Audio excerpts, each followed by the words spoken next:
Hello possible future HP M6T owners and everyone else. Roger with TechReview.net here to, you guessed it, to review this Ultrabook.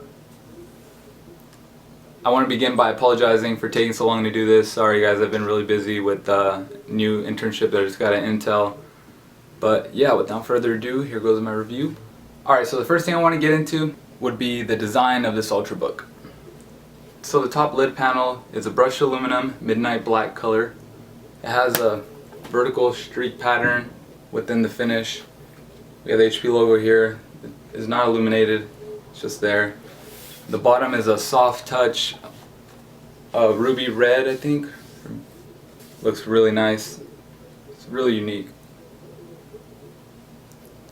And here on the bottom, you'll notice that these are like your typical normal vent fans here, but on the top it looks like we have a little bit more, but this is actually instead a speaker for about this portion, and this portion here would be speakers too, and then here we have a little exhaust fan. So that's pretty cool design, I like that. Yeah, so on the bottom here we have about 12 screws. It's all one panel, so if you're looking to make any upgrades, I'm pretty sure you'd have access to your RAM, hard drive, all that stuff just by removing all these screws here. And you should be able to come right off. Here on the back you'll notice this cool angular edge and it says Hewlett-Packard right here in the middle. I think that's pretty cool. I know I already did this in the unboxing, but I'm going to go ahead and do it again for the full review.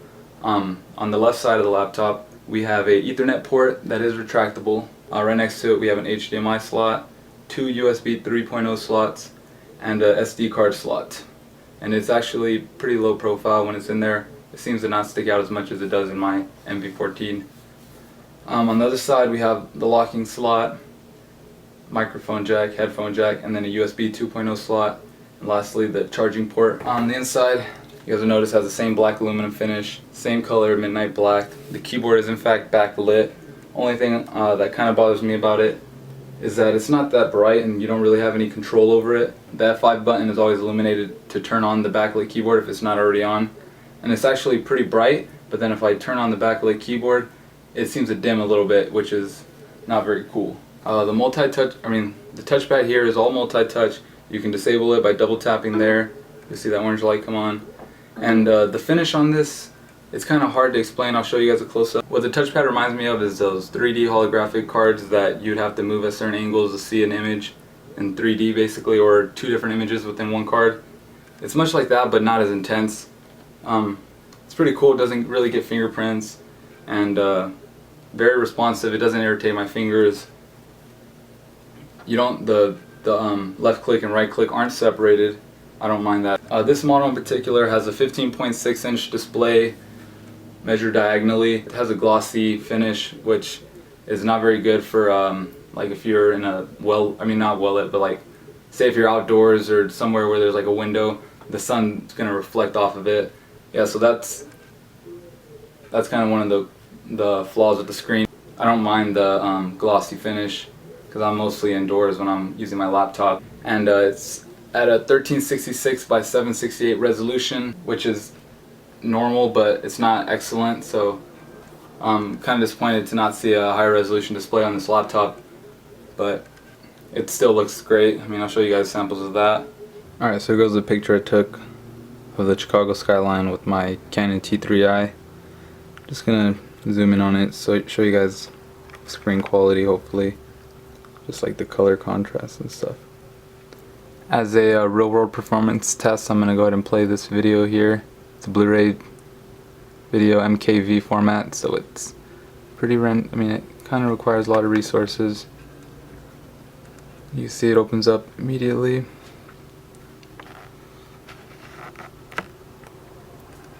And if I skip, won't miss a beat. Skip perfectly every time.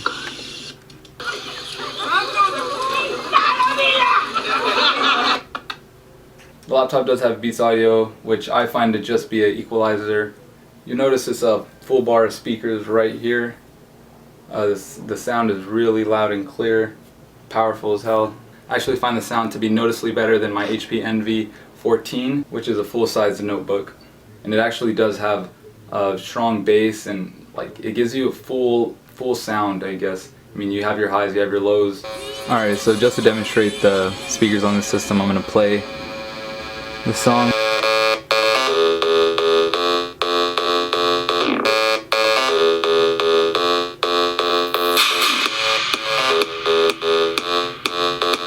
Here's a demonstration of me turning off and on the Beats audio.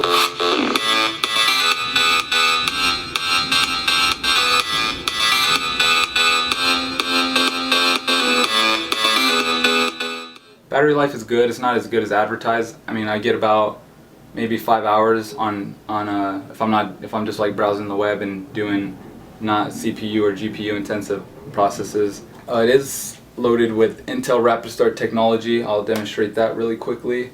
So I just close it up and it should be able to come up really quickly.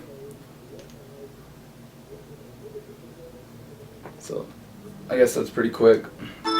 And the system's fully ready to go. It has a built-in 32GB cache on the hard drive, so it uses that to store your like frequently ran programs and I guess your boot up stuff.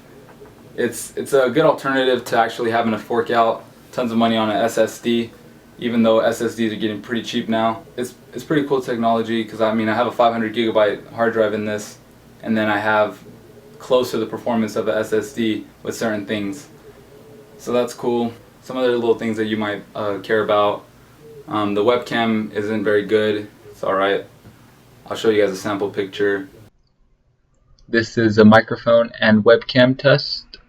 How's the quality? Also, I would like to point out that since this is an Ultrabook, it does not have a DVD drive, so be aware of that. They get rid of it to make it thinner. Here's a shot of this Ultrabook next to my HP Envy 14 with Beats Edition. You'll notice that significantly thinner. I believe it is 0.78 inches thin versus 1.1 inches on my HP Envy 14. I know a lot of people that got the HP Envy Skeptor or whatever it's called. They often complained about the lid being too hard to lift because there wasn't like a good enough gap. With this one, I actually found it to be fairly easy. Like I just did it while I was holding on to it. It's not that big a deal. They give you a good little gap. So in the last week when I've been using the laptop, I found it to be a really good laptop, but it's just not what I need. It's just not powerful enough. This would probably be a good laptop for 99.99% of people out there who use computers. You can't use it for gaming. Well, I guess you can use it for gaming. It does have an AMD Radeon 7670 with 2GB of dedicated memory, but it's still not a very good laptop for gaming. I wouldn't recommend it if you're trying to do that. But I mean, this thing will accomplish every task that you'd need perfectly. If you're not sure, feel free to ask, and I'll be able to give you some, I'll be able to give you some inside knowledge about that. Alright, well that's it for my review of the HP Envy 6T. I hope you guys enjoyed my video. If you guys have any other questions with it, just ask me and I will respond to those. Make sure to click the like button and subscribe if possible. See ya, thanks.